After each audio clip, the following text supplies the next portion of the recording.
Consider a gas inside a cylinder with a piston and some weights on top.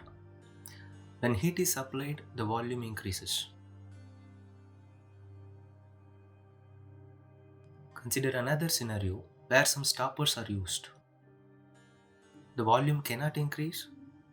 Some matter is added to it so that the pressure increases. Scenarios like these are quite common in nature and human made devices. These two are quite different, but when we want to study these, we may need to define certain things here. The system can be conveniently defined and there is no strict sense of definition here. For example, in the first case, the amount of matter is not changing but the volume is changing.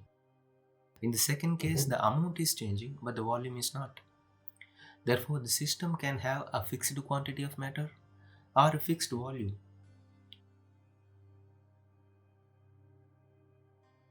What is the surrounding? Everything external to the system. And boundary? Boundary separates the system from the surrounding. Interaction between system and surrounding occurs through the boundary. For example, heat goes from the surrounding to the system through the boundary.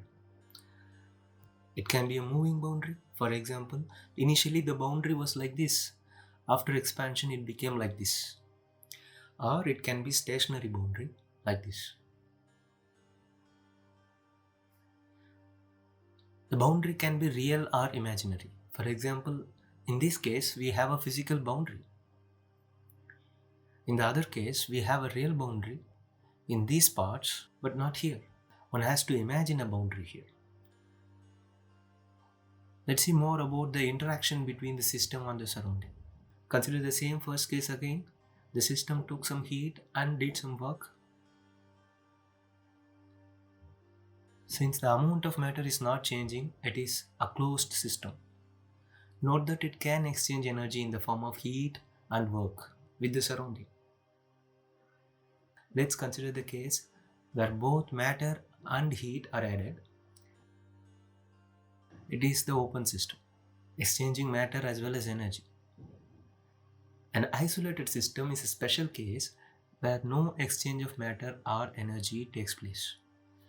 Our universe, for example, is considered as an isolated system. Of course, we don't know what is the boundary or the surrounding for the entire universe, but we treat it to be an isolated system. Why define all this? As I already told, it's a matter of convenience for thermodynamic studies. See you in the next video.